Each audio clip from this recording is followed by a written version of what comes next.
Jai Hind, Jai Bharat, and welcome to Dev Talks. This is Aadi. This evening, we will ask a very interesting question, and this is a little bit of a philosophical talk about China. Why is China so aggressive? Why is it gone into this path of aggression which we see in front of us today? Why is China so unreasonable with itself, its people, its neighbors, and pretty much the rest of the world? It's a big question I'm trying to ask because it deals with a little bit of history, it deals with a certain mindset, and it deals with the philosophy of the CCP itself. A lot of us might just say that the Chinese got aggressive when Xi Jinping came to power. Okay, they did get a little more aggressive, but they were aggressive before as well. So let's try and understand what were the factors that led to China being aggressive or has made China aggressive. Or has the Chinese been aggressive right from the beginning of the CCP itself? What is the philosophy that they follow? I'm going to talk about this. It's going to be an interesting discussion. Let's actually before we get into it, guys, as I always say, please do like this video, subscribe to the channel if you haven't till now. Check the bell icon so that you get your notifications.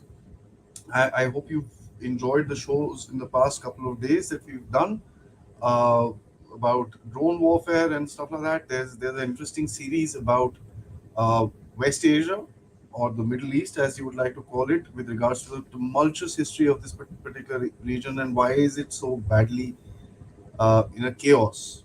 What is the reason behind it? I'm going to be doing this with Mr. Ravi Joshi, who's an ex officer from the RAW. So that's going to be an interesting discussion. Of course, tomorrow we will sit down and discuss Ukraine and of course a couple of more discussions that will be coming down in this week. So like the video, subscribe to the channel, and yes, if you can, do contribute to the Dev Talks efforts. The QR code is right here. You can become a member by clicking the join button right somewhere down there, or click the super chat button within your chat box to send us a super sticker or super chat. Let's dig into it. As usual, guys, I've got a presentation ready for you where I ask the question, why is China so aggressive? Understanding the spread of Chinese influence. How did they actually spread their influence across the world? What were the factors that actually led to make China what it is today? And how has life gone on for the Chinese people? Let's talk about the beginning. I want to talk about modern China. Of course, there's a lot of history where they talk about the century of humiliation and this and that and the other. We'll talk about modern China, which is 1949 onwards, which is the People's Republic of China, which is CCP China, if I may.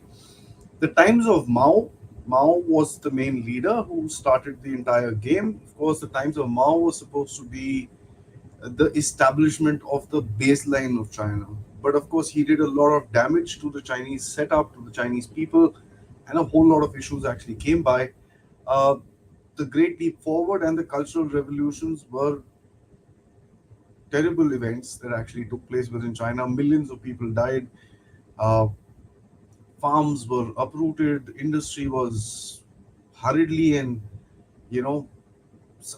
somehow put up, and it was a time where Mao's word was the last word, and that's something that we need to understand. So he said, let's take a great leap forward." The entire country started doing that.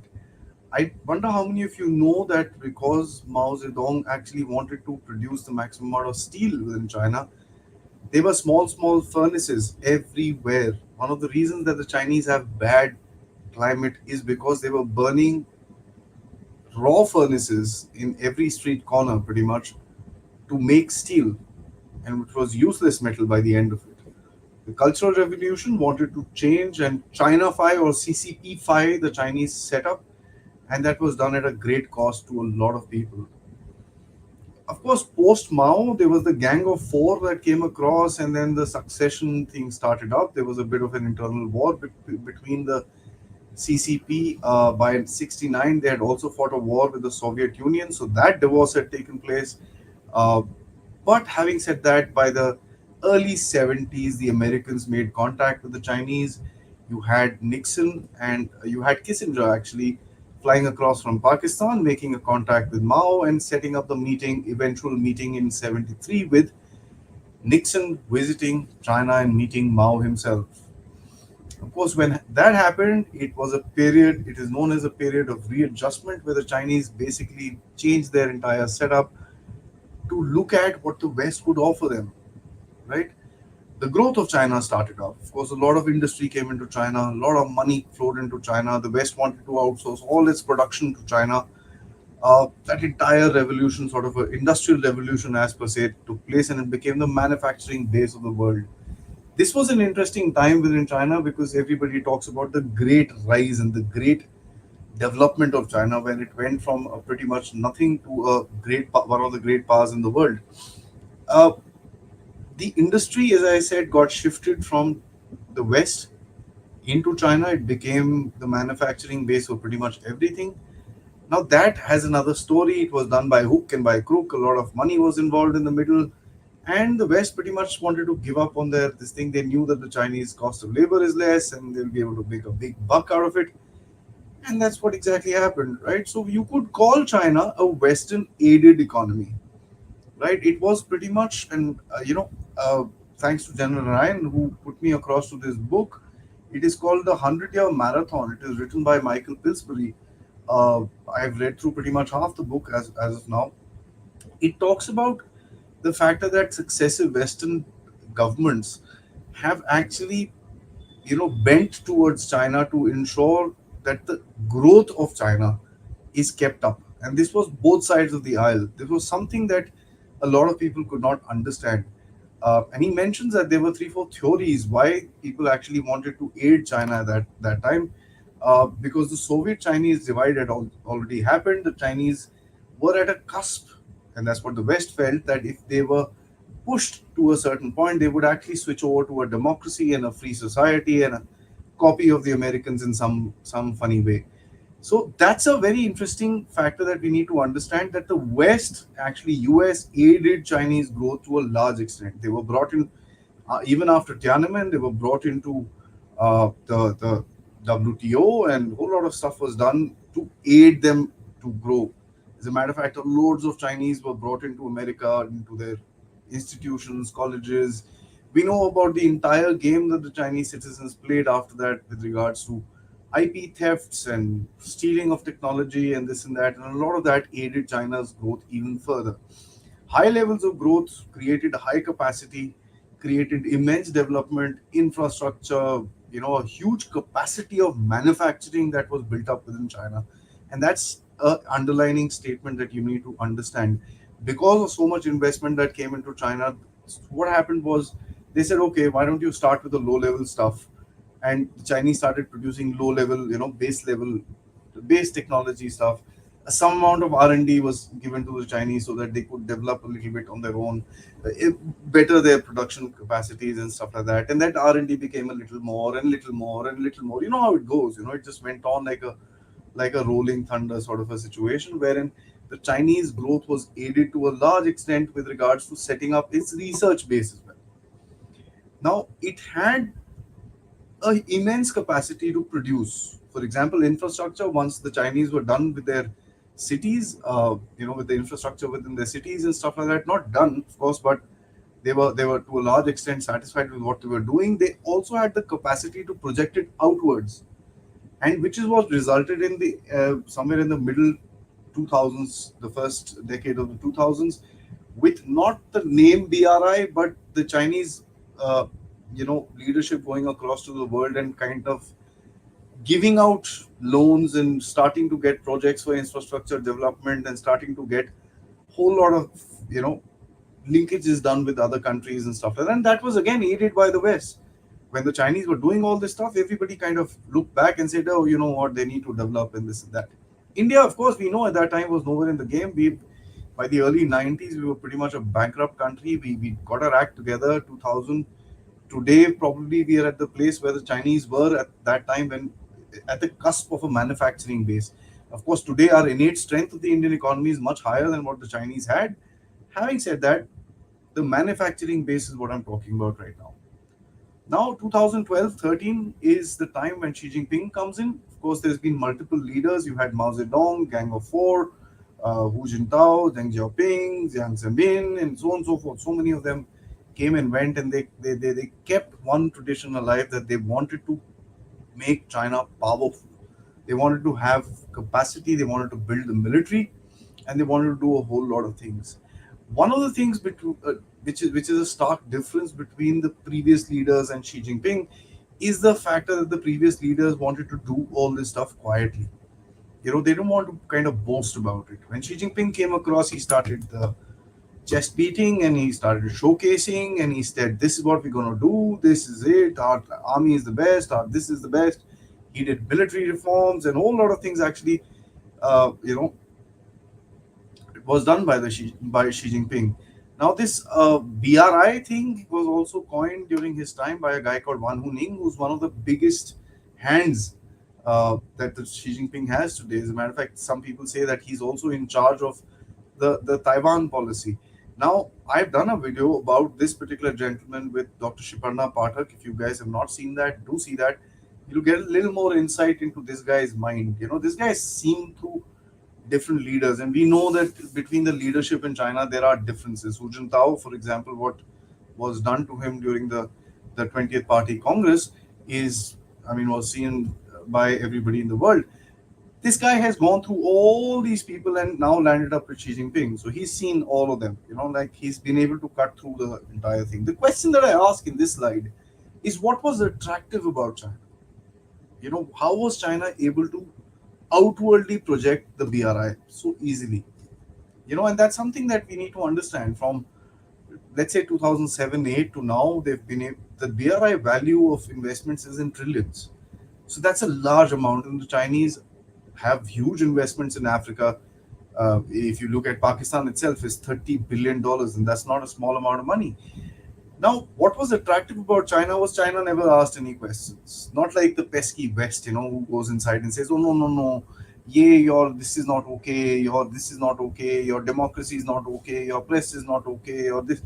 China said, "Oh, I want to bloody do business with you." That's it. So their game was very simple. यार धंधा करते, पैसा बनाते. That's it. They never asked any questions. They did very little audits, very little study, literally nothing. They didn't care if your brother-in-law got rich. They wanted the money to be invested there, signed on the piece of paper so that they could leverage it further after that. And of course, use their production capacity and drive their own economy. A lot much of all this stuff would be the excess capacity that the Chinese created in terms of infrastructure development to push outward. Now, they had their industry set up, they had the cement, they had the steel, they had all this stuff going. Internal requirements are done, so let's project it outwards. It's a very logical thing if you look at it. But of course, Chinese did not do much of back-ending study or this and that and the other. They wanted to see, okay, ये strategic है, ये चाहिए, ये चाहिए, ये चाहिए. Africa खाली है, घुस जाओ. South America खाली है, घुस जाओ. That's what they did. Now, they focused basically on expanding Chinese reach. They wanted to get certain amount of minerals. They wanted to focus on agriculture very, very critically, because agriculture is something which they have a bit of a challenge. They're not food secure. They wanted to find avenues for all this stuff. So they targeted certain regions for certain things. Of course, we know Pakistan was targeted because of the reach to the Persian Gulf. The Sri Lankans were targeted, and a whole lot of things with regards to the Indian Ocean, of course, controlling India, and a whole strategic outlook was given. But of course, within that strategic outlook, they didn't really bother whether damn thing's going to make money and this and that and the other.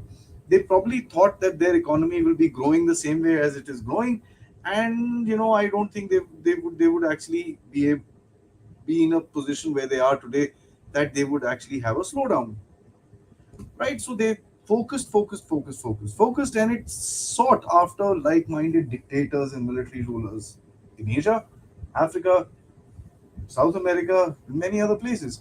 Now, what they did was they realized, यार ये जो ये dictator type होते हैं, इनको कुछ पैसे पूसे दो, ये सब करो, साइन सून कर देगा, and तुम अपना काम शुरू कर लो. You can actually do a lot of tigdom behind the place without the democratic setup of the West, which is influenced by the West, coming and hounding them for no rhyme or reason. The hounding of China has recently begun, where people have started calling out the BRI loans and stuff like that. So this is now. This is not the case before. China knew one thing, that it had to expand in its influence. It had to make a place for its own self. Otherwise, it could have been an aided economy. हमारा बच्चा है, ये है, वो है. All that stuff would have been done by the West. They knew this very clearly, so they had to do what they were doing. One question that I ask, and that's an interesting question that I wanted to, I've been thinking about it. What was China trying to do, getting all these corrupt dictators or these like-minded countries together? Was it also trying to create some sort of an alliance system? Was it also kind of trying to create a setup wherein when it gets targeted within the UN, or it wants something to go through the UN, it should have the numbers, because money kind of works, Chinese through money, that's easy for them. So this is something that we need to understand a little further. Their influence was strategic, but what was their influence with the leaders that they wanted to kind of, you know, pull out? What I can think of is, influence within the world, influence within a certain region, and of course, world bodies and stuff like that. So you kind of are insulated with regards to any sanctions or any other stupid things that the looking at from the Chinese perspective, there are any other stupid things that the Western countries would want to do to you. Now, why did the West let this happen? China paid everyone. Simple as that. Money, money, money. Money worked. China paid its way through. We know for a factor that China has bribed left, right, and center. There are allegations within the current president of the United States where his son is supposedly receiving a whole large amount of money from the Chinese even today. There are hints of this everywhere. Australia, there were hints. They've paid off people all over Europe. They've paid off people all over the global institutions, for example, the UN, WHO, and so on and so forth. And they've been able to legally pay off and as well as illegally pay off to buy a lot of influence with regards to their setup around the world. Now, what Winston Churchill had this stupid saying. I mean, he's an idiot, but at the end of it, he said something, and this tells you the Western mindset in dealing with these kind of dictators. They did this stupidity with Hitler. They did this stupidity with Stalin, and they were trying to do it again with, uh, Mao and team after that. And Winston Churchill once had said, "Treat someone like a member of your club, a member of our club, if you want them to behave like a member of our club." Now, pardon the spelling mistake in terms of off.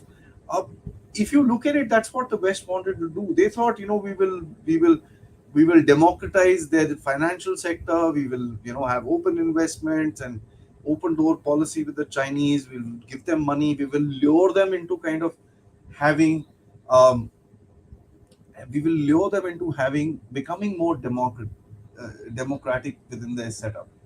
They thought that they would try and do some elections within China. As a matter of fact, in I think early 2000s, there was an experiment carried out within China, which was a fake election with no propaganda, no campaigns, no nothing. It was just like, okay, I am tall, you're short, who wins, sort of a thing. It was a very funny sort of a system, and it is very well documented. As a matter of fact, if you guys want, I'll get in touch with me. I'll share it. It's a funny story to read an election in China. The West also said that China, yeah, these guys are backwards. They just we booted them before the Second World War. They can't do much, and that's what they think about us, by the way. They don't think that the Chinese would become aggressive. यार क्या Chinese aggressive कहाँ इनको पैसा बनाना है इनको ये करना है CCP leaders को पैसा वैसा खिलाएंगे सब कुछ ठीक हो जाएगा. There is a lot of rumor about the fact that Xi Jinping and Hillary Clinton had a lot to do during the time when Xi Jinping was actually brought about as the president of China. Uh, Rumors, I can't substantiate it, but there's a whole lot of back ending to this entire thing. And till recently, US was pretty deeply involved with a whole lot of covert stuff within the Chinese top echelons of the CCP. It's interesting that we see this dirty, murky sort of a connection which is around, and it was just let to happen. Like just ठीक है, चलने दो, क्या problem? So the policeman of the world was actually fighting a different war in a different place at that time, and he let it happen.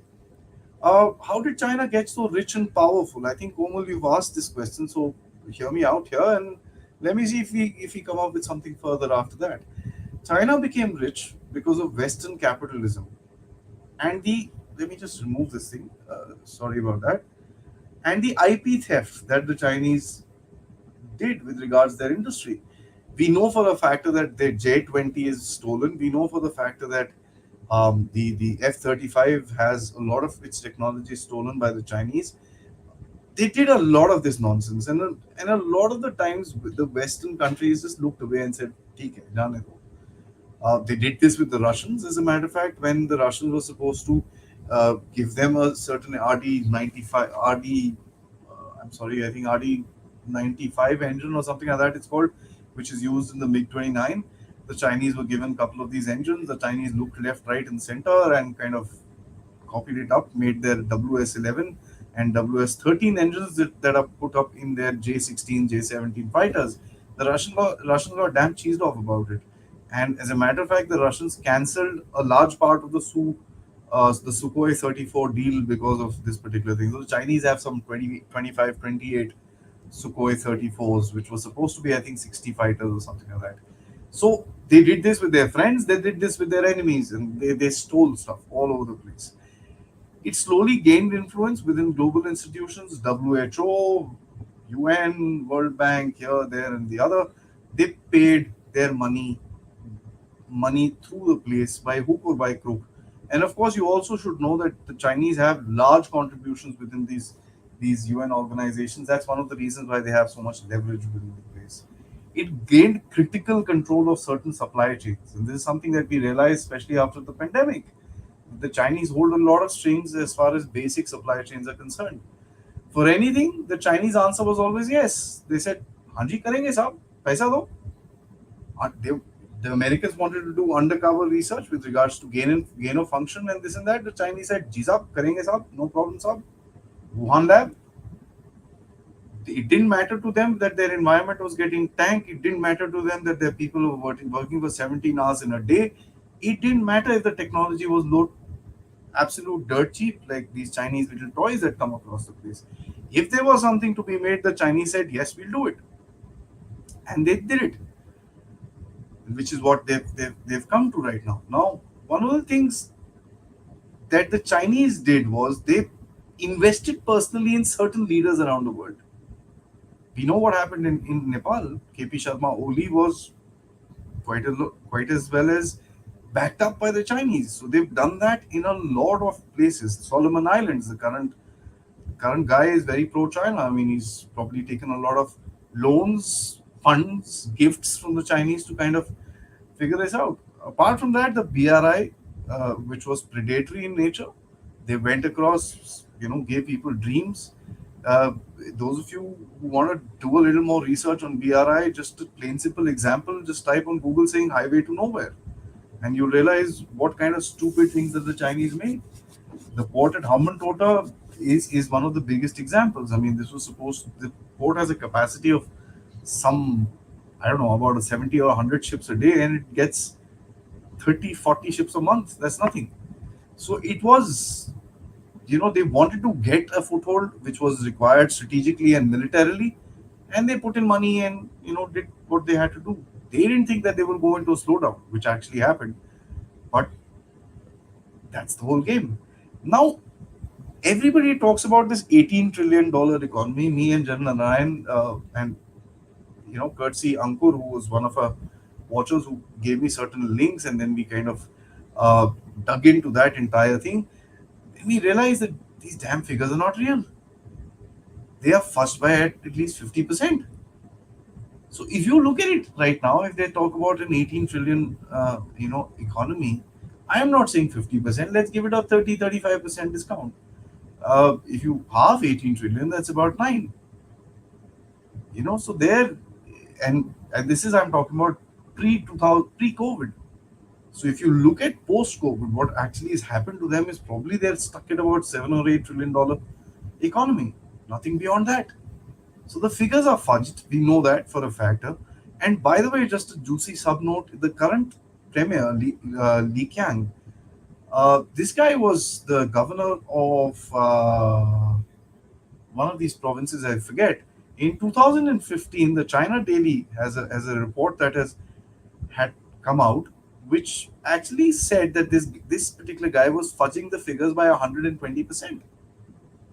So this is something that the Chinese have been doing, and Understand it, the local governments in China want to fudge and show higher rates of growth and higher this and higher that, so that they can get incentives themselves. So if they show degrowth, उसको निकाल के jail में डाल देगा. वो बोलता है यार दिखा दो ये नंबर वंबर चेंज करो खत्म करो कहानी. In Chinese figures, we know what's up with their COVID numbers. We know that they fake stuff. So are their GDP numbers also fake? I personally say yes. Now the big question I want to ask you is, why be aggressive if you want to just make money? The Chinese realize that there's something that works across the place, the US hegemony. We need to counter it, right? Apart from that, the Chinese also said, yeah, if I want to be a superpower, if I want to be a great power, then people should be scared of me. Iran is there, such a small country in comparison to China, it creates so much trouble for so many people in the world. The Russians are there; they've got a complete dominance of Central Asia. I mean, the Americans did what they did, and the Russians went in. In Georgia, they did the same thing. They took Crimea in 2014. They've done what they've done right now with the Ukraine war. So the Chinese, of course, will be looking back and saying, "Yeah, these guys are so strong; they can do what the hell they feel like. We've not done anything." So the aggression is also to showcase the factor that you know, and of course it is also to dominate the region, to push aggression to ensure that the region kind of listens to you, and that's what they want. Now, U.S. wars and increasing involvement with a whole lot of things here and there, they realized, yeah, ऐसा है ये this will land us up into a lot of trouble. So they started strengthening up their stand and saying, no, no, no, this, that, yeah, wo, and all that stuff. And of course, by the time the reality of China was also coming across, where the Chinese had started becoming aggressive, the construction of these islands in the South China Sea had started off, the Taiwan issues had started off. So these guys were also getting a little scared with regards that. Now the hardliners within China will ask this question that I was saying: what have we done till now? What kind of a power are we if we can't, have dominance within the region? We can't create an issue with anything, any such, any small power in the world, any small country in the world. We have to dominate. We have to show them. We have to kick them when they can, and that's a pretty natural thing. As a matter of fact, when we have one of these stupid statements coming from the UK and stuff like that, we get pissed off and we want to, you know, give back and give a retribution to this entire thing. So I think it's a very logical sort of a thing. Of course, the Chinese also realize that to protect their investments that they've made around the place, they have to be aggressive, they have to push forward, and they have to break out. They also have this two ocean policy that they need to become a superpower. They need to, be have a clear access into oceans. So they had to be aggressive and they had to push this entire thing out. It was about making money, but then they also realized that they're growing and this and that, and they could be the number one power in the world. Why not? China also needed to externalize their issues, to build up nationalism, to say that, see, everybody is against us. We Chinese people have to stay together. We've been humiliated for a century, and opium wars have been put on us. The Japanese came and took half our country, and see what the Russians have done, and this and that and the other. They had to externalize this thing. So aggression with others and creating issues with other countries would be a great thing. As a matter of fact, India today is known as China. In China, as the factor that they're being very unreasonable. The Chinese have been giving peace offers to India. They during the G20, oh peace, let's negotiate in this and that, and the Indians are ones that are being aggressive and saying no, we're not wanting to talk to you. So that's the narrative that they're spinning within the country. At least the 100 million CCP members would believe it. Plus, they also realized the Western concept of actually democratizing China by aiding its growth could be true, and the progress that they were making was also making them scared that यार ये तो कितना पैसा वैसा आ गया है, money can buy freedom. These people will start doing something inside. What will they do? That's one of the biggest fears that is playing out in front of us today. Look at all the big industrialists in China today. They've been cut to size. Look at the big industries within China. They've been cut to size. Right? So it's very interesting that the Chinese have done something like this. They've realized that the richer we get, the more close we'll have to be. So it's a contest of being rich and open. They can't be both, right? So they'd rather be in power of a China which is not as rich than not be in power of a China that is super rich. It's about holding the kursi at the end of it, right? So uh, the influence of Western culture came across when their students were there and this and that, and they said freedom, democracy, and this and that. The Chinese needed to make an enemy out of the West and said, listen, you know what? They've got good science and good research, but their ideologies are all bad. I mean, not that I differ with them, but anyways, they had to do that to their own people. They had to create that sense of essential China, and everybody's against China. So that's one of the things. Now, why is Xi Jinping tightening up? This is a very interesting chart that we need to understand. I'm sure some of you would have seen that. It's called the Maslow's hierarchy of needs. It talks about the first need, which is a broad-based need, the psychological need, safety, love and belonging, esteem. And once you have all that, you want to self-actualize. You want to be spiritual. You want to be giving. You want to be this and that and the other. You want to actually give back to the society and open your brain, get more knowledge and stuff like that. The interesting part that I see here is that the Chinese have actually started top down. That's what the leadership has done.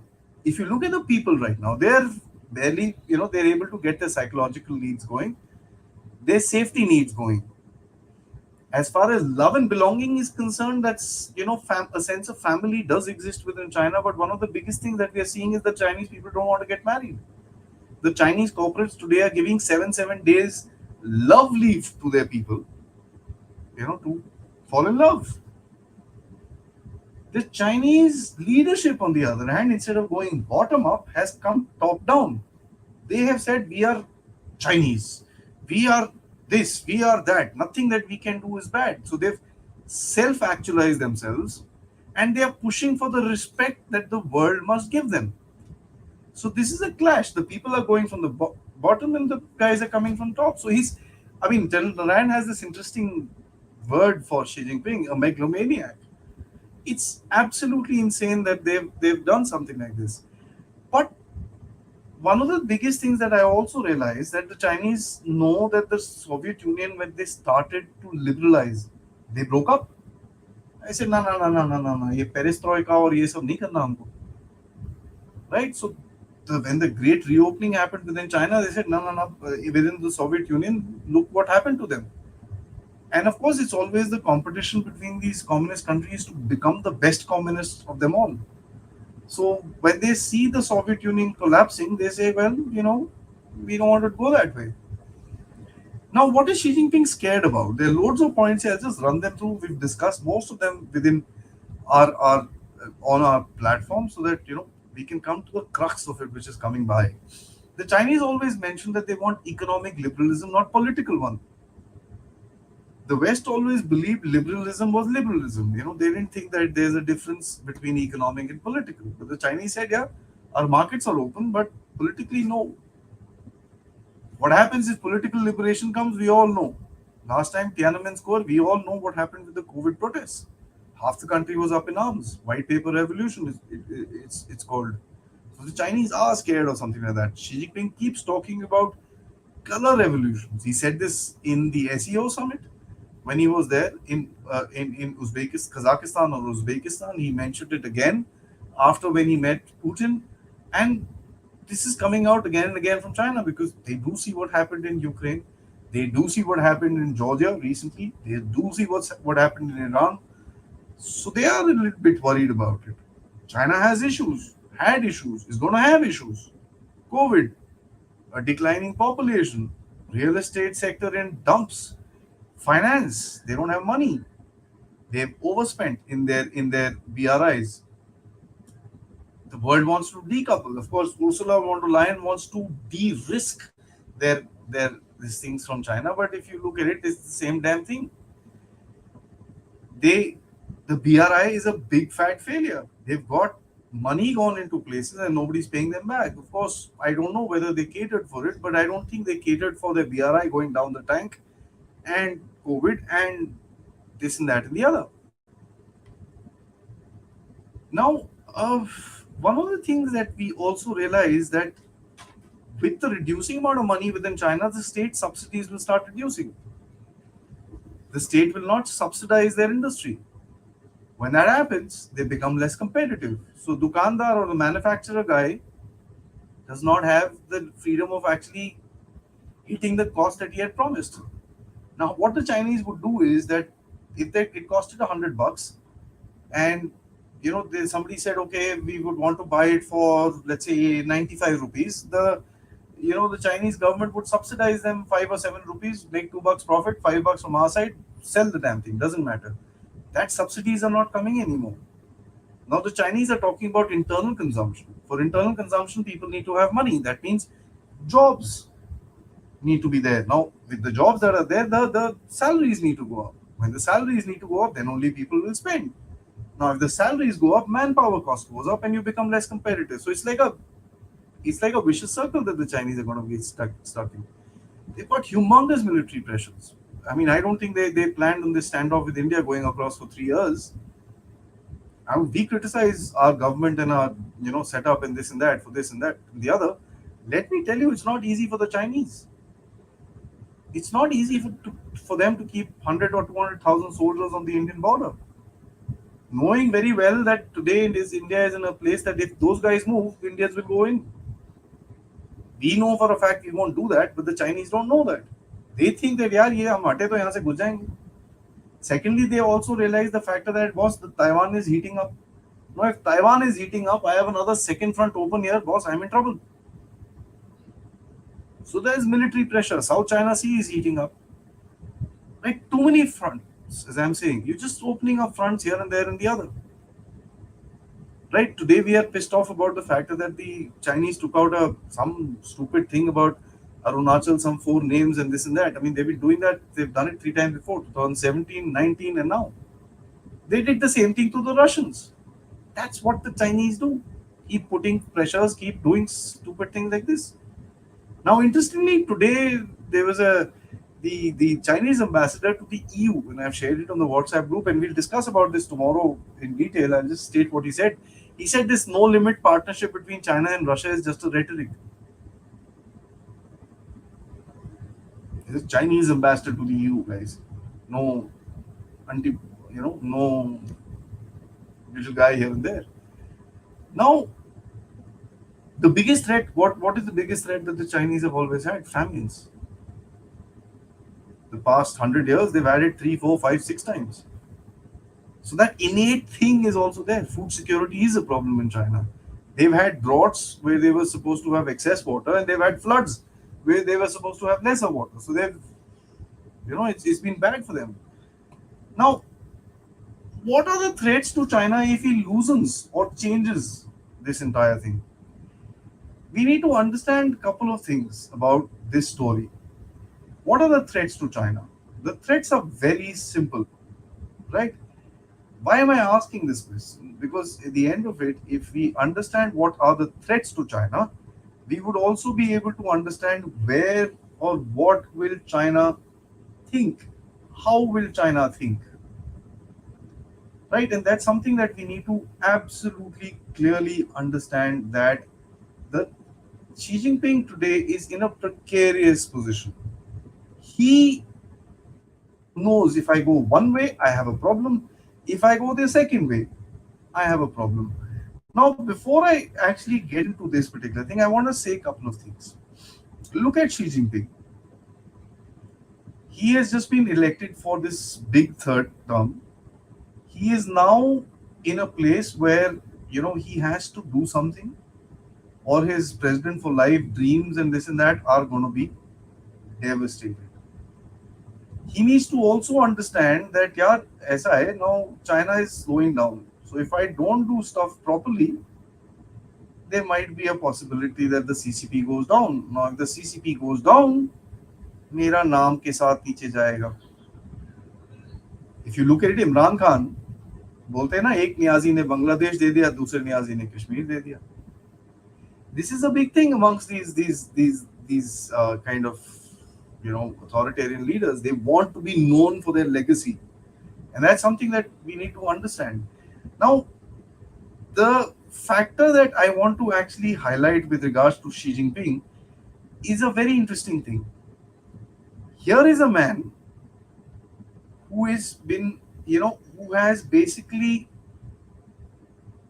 uh, isolated himself, right? Here is a man who's got very little friends around the world, and here is a man who probably doesn't know what he's doing. Now, I want to take this particular thing before this thing, and I want to talk about Xi Jinping as a person. He's alone. Remember, all dictators are alone. He's surrounded by G-Sab men. That's what he's done to himself. At least in the previous term, he had somebody who will tell him, dude, don't do this, yaar, ye theek nahi hai. Today, he doesn't have that. He's consolidated all power and became the chairman of all things. He wants to make China redder than red. Mao be damned. Xi Jinping. Does he have empathy for his people? No, he locked them up for 3 years. So this is Xi Jinping himself, right? Now, a lot of us would believe again that this is only Xi Jinping who kind of, you know, came up with this plan and this and that, and he's done all this stuff. I'm going to refer you back to this book that was written by Sun Yat-sen.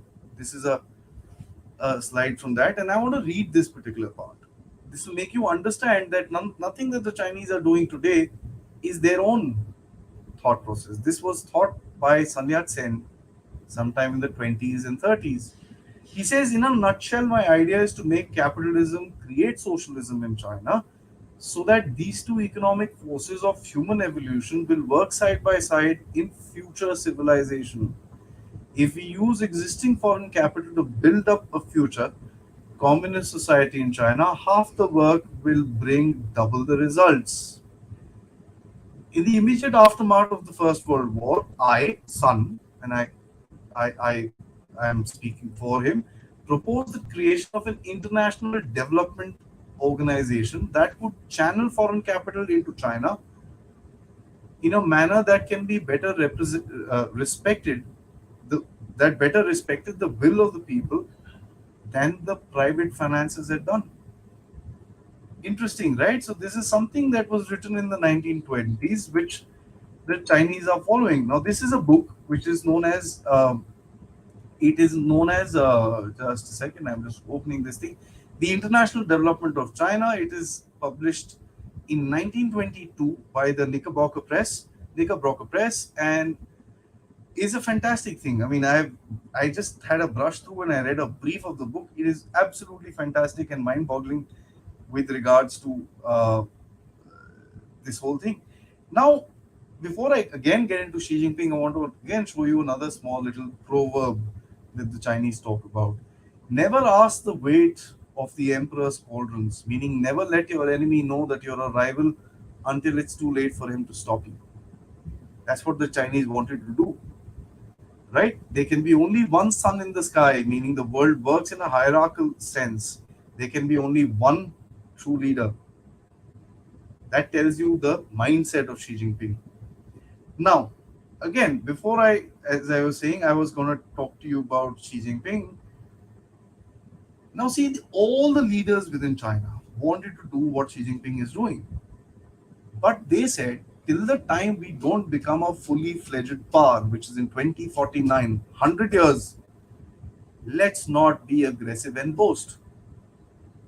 ये भाई साहब को लगी थी थोड़ी जल्दी, ये आया एंड इसने कर दिया फटाफट कोई अभी this we are super power, we are this, we are that. So never ask an emperor what is the weight of his cauldron. That means they never wanted to tell the enemy that we are the enemy. This guy came and announced it to the world. He told India, who never thought that China was an enemy. He woke us up out of our slumber and said, hey, listen, dude, मैं दुश्मन हूँ भाई. ठीक है? Now, threats to Xi Jinping if he loosens up or changes. Now Xi Jinping says, "Yeah, we've come up so far. We just are itna na bacha hai to let's do it. Let's do it. Let's push harder." Human tendency. She knows that if he loses up his political system and this and that, he will be hit by what? Human rights violations, freedom of religion, happiness index, hunger index, that index, ye index, all that stuff that comes our way. He knows that. And for a population like us, we know all this stuff, so we don't get affected by it. But for a population that has been as protected as the Chinese, the impact won't be good. If he doesn't loosen up, if he doesn't, stay tight, how does he keep the people together? How does he do that? He has to keep the nation together, keep the nationalism thing going. Otherwise, the entire legitimacy of Xi Jinping is gone. It's like Pakistan, you've got the army pointed towards India. Now, if you suddenly say, boss, army has no threat, India is no threat, army ka kya fayda fir? So Xi Jinping will create this Western thing. Oh, they're going to attack us. Look at the century of humiliation. What century of humiliation is he talking about? We went through a millennium of humiliation. We never talk about it. Now, that's a problem, by the way, within us. But they talk about 100 years and keep crying.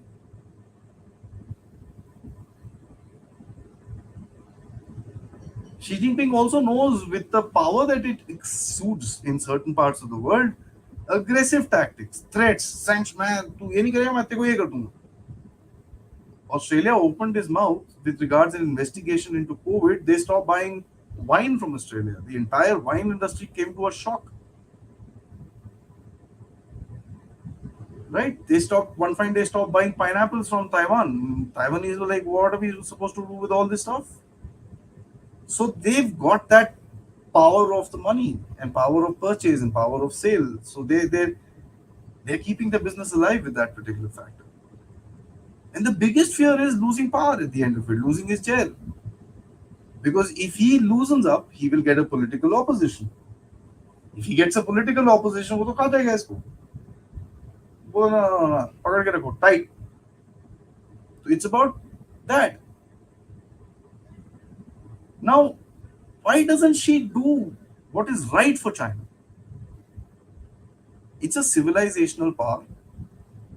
It is a very, very good sort of a setup. They've got the industry within themselves. They've got resources, not much within China, but they've got links for the resources. Why doesn't he do the right thing? Because if he does,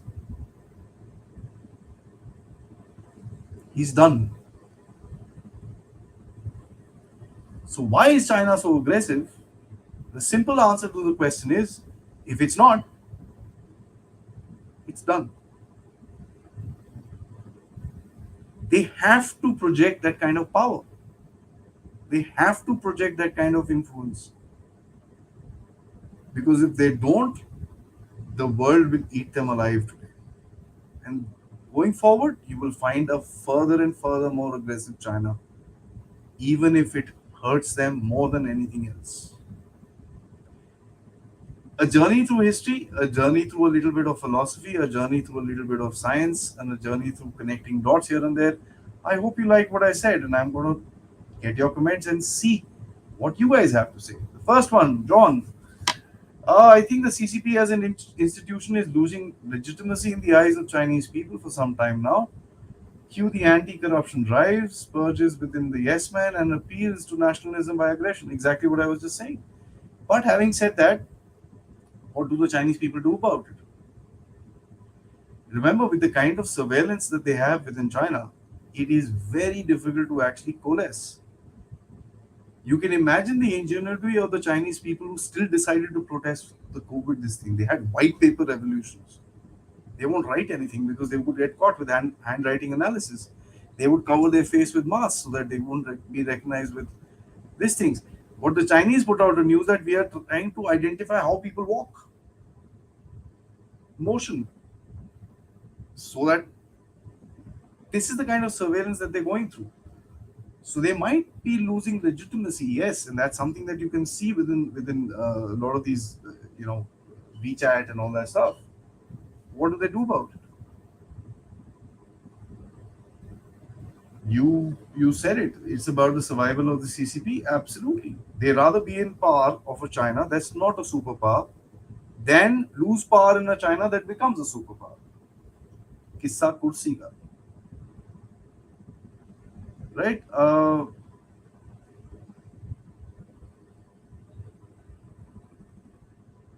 Since the Indian Navy asked extra budget for proper competition with a two-front war, China decided to burn our cash, nothing else.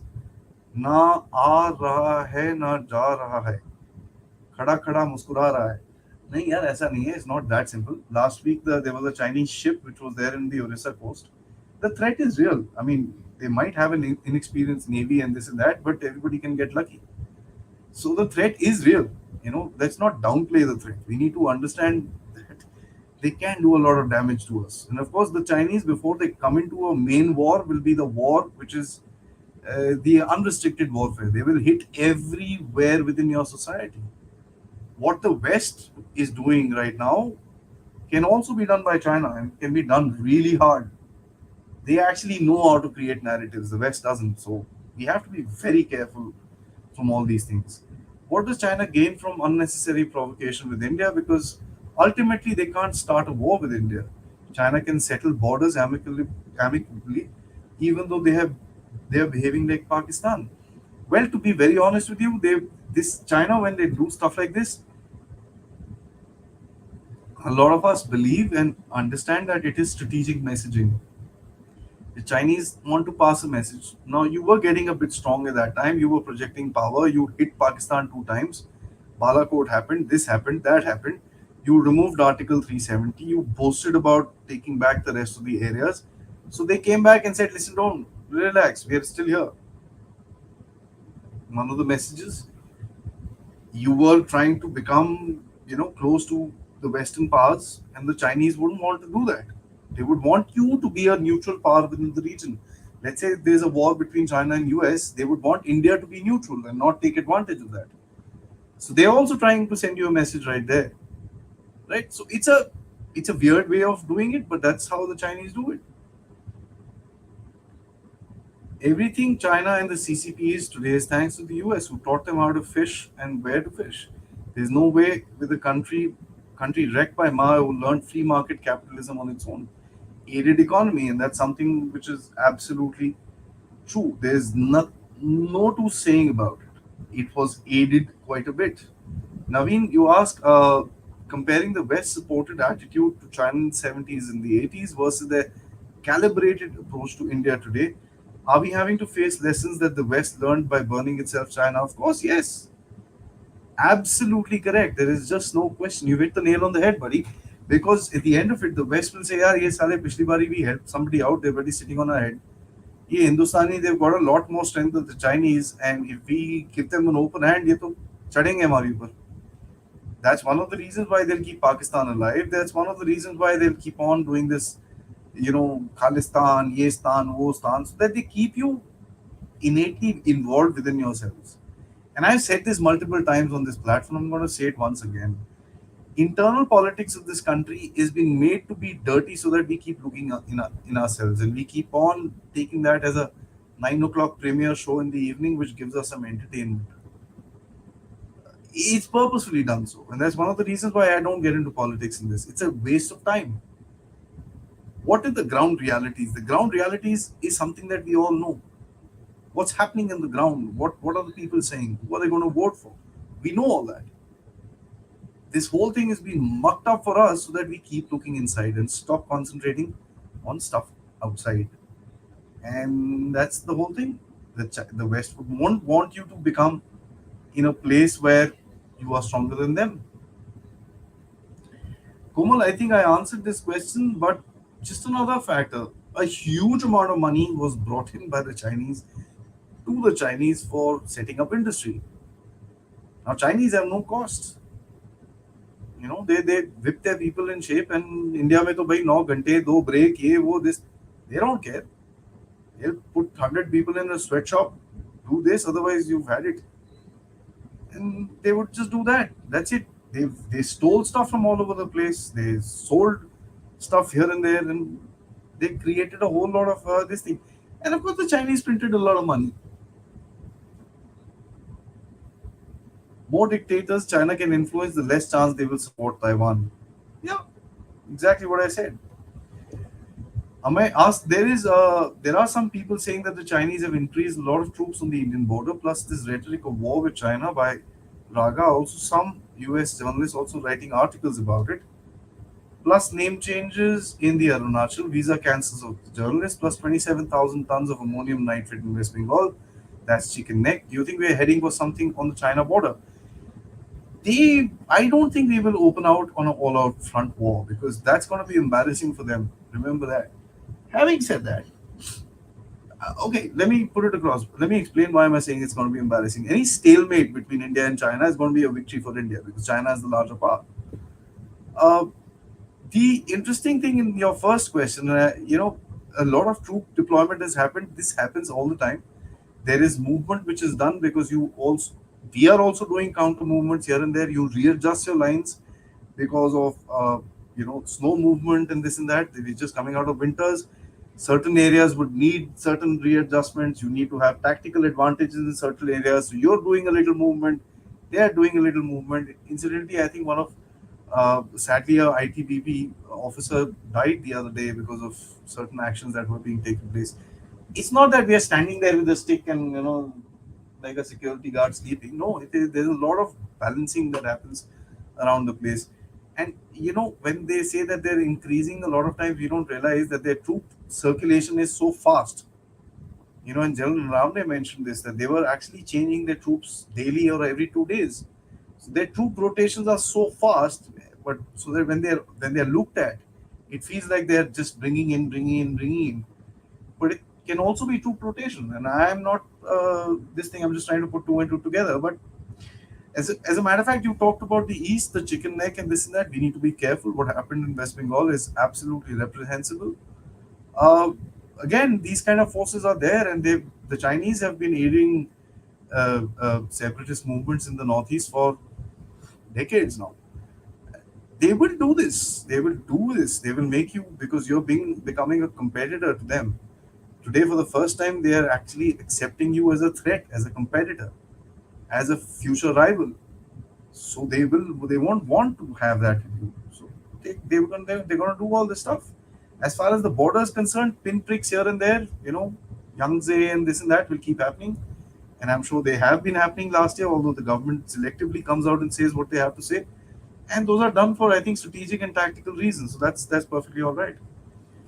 Naveen, you asked, in a future where China course corrects on India, we head towards a rising Asia with dominance China in India. How do you see India's relations with the West, or would you say China is incorrigible?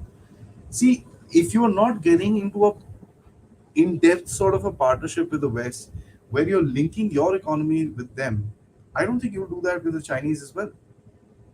India today has found a way which is called strategic autonomy, and we actually believe so. We've not taken sides in anything.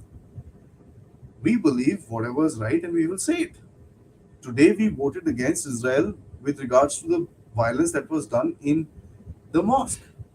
Now, when you do stuff like that, I mean, it does create trouble. And I'm sure the Indian government knows much more than what we know about.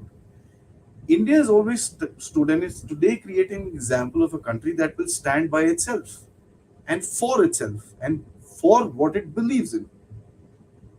Of course, your logic of actually putting across India as a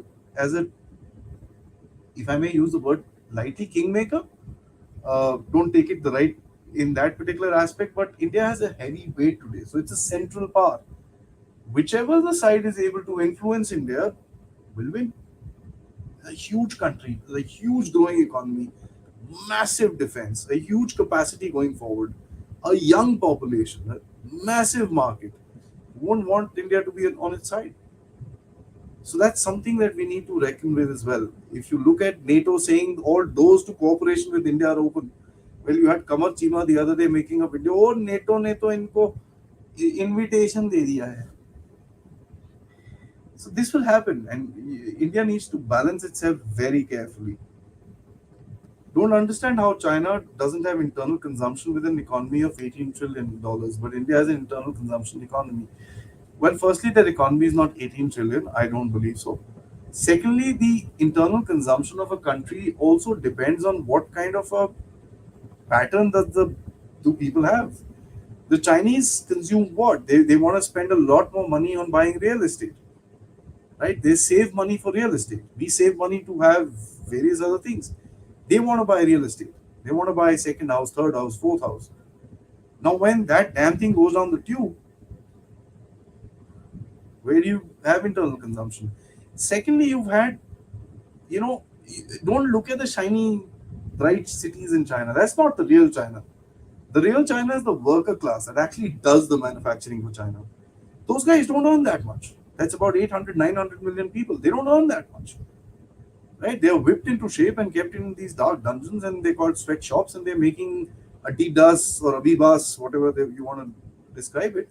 They don't have the capacity. It's just that top city part which has the capacity to spend for cosmetics and this and that and the other. And those guys are rich and spoiled, so they do have a certain way to balance out. But for a country like 1.4 billion, they don't have the internal consumption like what we have, right? So that's a big thing. India is there's a rising middle class. In China, either you're super poor or you're super rich. The middle class is very little. Okay, let's go. India needn't defeat China, but India is able to defend our interests. But okay, that's a statement. Fair enough. I take your point, JJ. But it's a little more than that. You're not wanting to defeat someone. This is a competition. At least India looks at it like that. It's a competition. It's a healthy competition. We would like it to be like that, but the Chinese don't. So that's how it is. We'll have to play with the cards that we are dealt. Yeah, we can't play with the cards of oh यार मेरे को अगर चार इक्के होते तो मैं क्या करता. No, we have to play with the cards that we are dealt. It's it's how it is. Well, okay, works for the Rand Corporation. I'm not sure what you guys are talking about. Uh,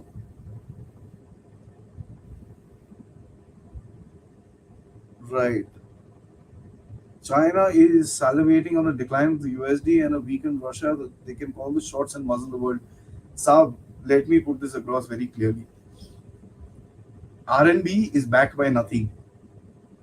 The yuan is a controlled currency. Very few countries in their right mind would take yuan to be their main reserve currency. It's not going to happen. Let me say that very clearly. Okay, they will keep some to one, burn the Americans, two, buy Chinese products. Beyond that, it doesn't have any uh, this thing. Heard some news that many Chinese are studying the Bhagavad Gita. What do you say about this? Sir, there are more people studying India within China than we are studying, China within India. We have very few people who actually study this. We oh यार China क्या करना है यार वो उसकी भाषा नहीं समझ में आती and this and that. And Pakistan is easy. 90% of an analyst oh Pakistan, Pakistan, Pakistan. भाई दूसरी तरफ भी देख लो यार.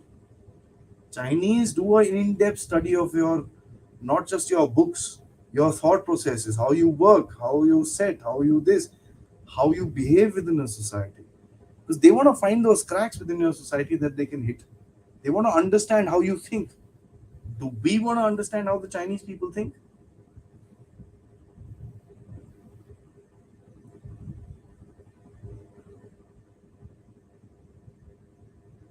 Okay, let's go forward. John, you say if China is becoming less open, it means it's not getting rich.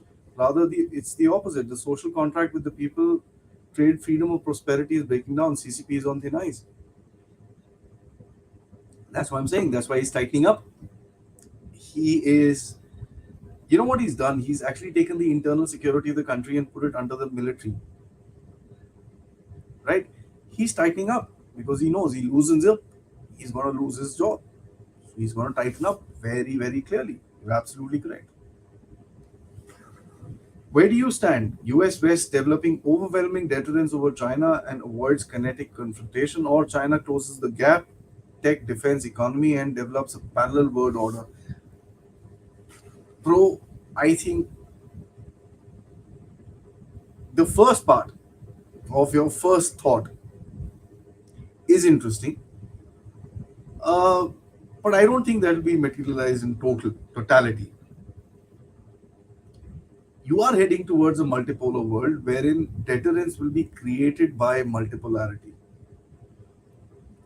You are heading towards, of course, the Chinese like multipolarity, but they don't understand what's coming towards them when they talk about multipolarity. Their whole influence pattern will get broken.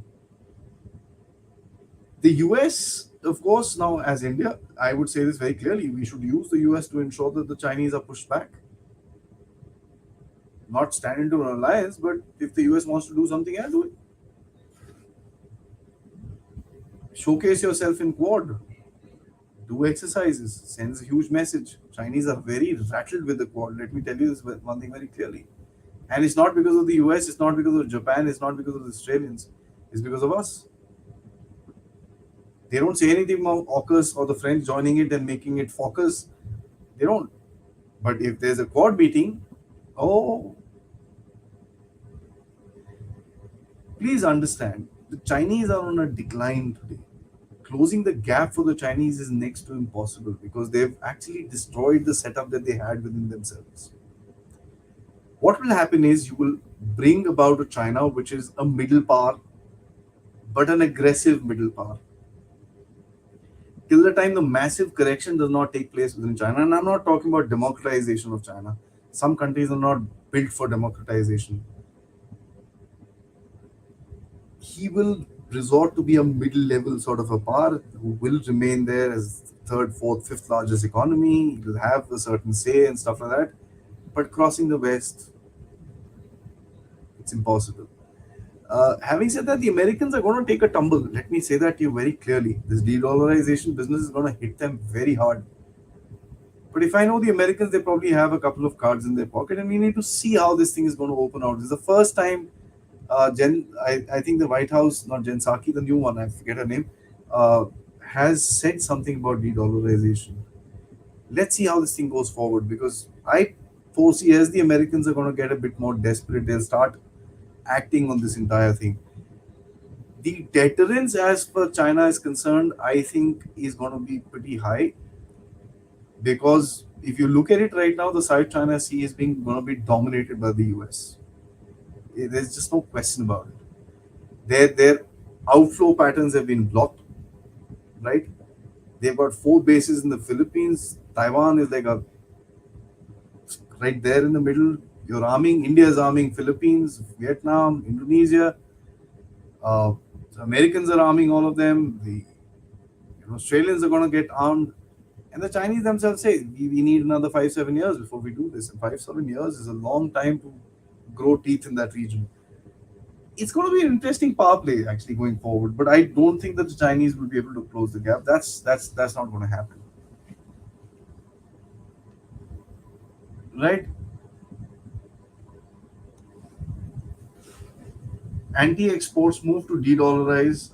Anti-exports move to de-dollarize with forced China after some months to print yuan for pushing domestic spending to finish spending stock. Do you think this will happen?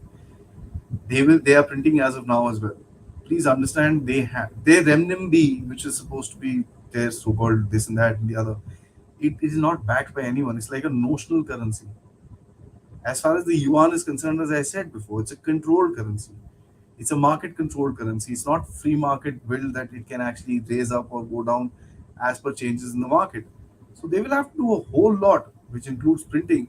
But you print, it's going to have inflation. Exactly what we are seeing in the US. So it's going to be a tough game for the Chinese. Having said that, I don't think the government cares.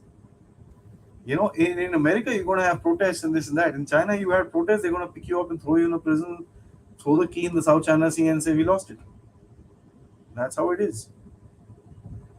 Controversial question. We say Xi jumped the gun on aggression. Is it possible that sharp-rooted foreign policy of Jaishankar follows might be perceived in the same way by the West? Let them perceive it the way they want to. Now, I'm saying this with all confidence, not as an arrogant trick, but understand one thing. Let's look at it. Xi Jinping's arrogance and aggression was to a end of gaining supremacy within a certain region and with certain countries. When India is being arrogant or aggressive in certain things, is to exert India's interests. Xi Jinping's arrogance is to create a dominance within other over other countries so that he can control their narratives. India does not have that. I said that when we were discussing Bhutan as well. We do not want to control what the Bhutanese have to say. They're an equal country. They have their ways, they have their choices. Yes, we have certain treaties, and I made it very clear as a point that India has certain treaties with Bhutan. And whenever there are interactions like this, the Bhutanese do come back down to India and discuss it with us. Exactly what happened. So when you talk about an aggressive action taken up by Dr. Jai Shankar, this is a recent phenomenon. It's not an older phenomenon, right? And if we didn't do that, Naveen, and let me say that very clearly, you would have been eaten or put down to the wolves as far as the Russia-Ukraine war was concerned. So if today you need to put across a certain message, it needs to be done in a way which creates waves, right? That's how you gain public support. You're also gauging your hand within the country. How many people are supporting me when I'm doing that? I think Dr. Jaishankar gets his answer as soon as he sees all the memes coming across. So he's got the public support. He's not going to cross a certain line, but he is going to tell them back that this is what it is. Why Europe and Macron want China to talk to Zelensky and help start talks to end war in Russia? Yeah, well, I really recommend you read the New York Times interview of the Chinese ambassador to the EU. He says that the no limits partnership is all a fluff. Why the Europeans and all these guys want them to talk is because you can understand what is happening in Europe. The Americans are not saying that. Americans don't say that let's stop the war and this and that. The Europeans have started saying that. They are so desperate that they would just यार तू बात कर ले भाई इसके साथ हमारी तो सुनता नहीं है. Because Putin had contacts with Macron and he said, no, I'm not going to talk to you anymore. What do? They're losing their industry, they're losing their setup, they've become over dependent on the Americans, and if this war goes on, they're going to lose a whole lot more. What else do they do? Yeah, of course, wrong door to knock, that's a different argument altogether, but Europeans have been stupid. What can you say?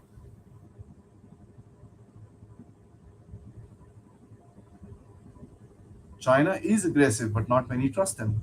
Absolutely, there's no question about it. Uh,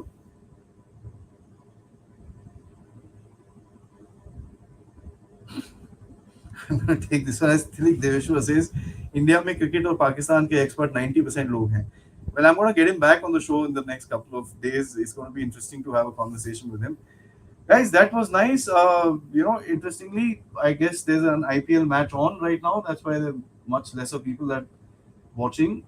That's fine by me. I have no problems. I'm sure a lot more people will watch in the future. Before I sign off, guys, please do like the video, subscribe to the channel, of course. Uh, and if you can, do help out the Dev Talks efforts with the QR code right there. You can join us as a member or send us a super sticker or super chat. Bottom line, my take, 30 seconds before I sign off. Chinese have no choice.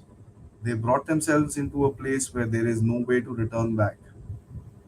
They have created a paradigm for themselves, which there is no answers that they would have for themselves to actually revert. Because if they do, they lose power. The CCP has a bit of a confusion going forward. And as China declines, that confusion will become even worse.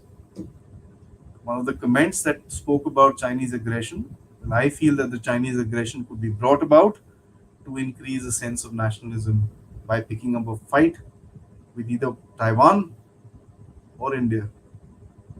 We need to be careful, we need to be observant, and we need to realize what's happening around us. Till then, guys, Jai Hind.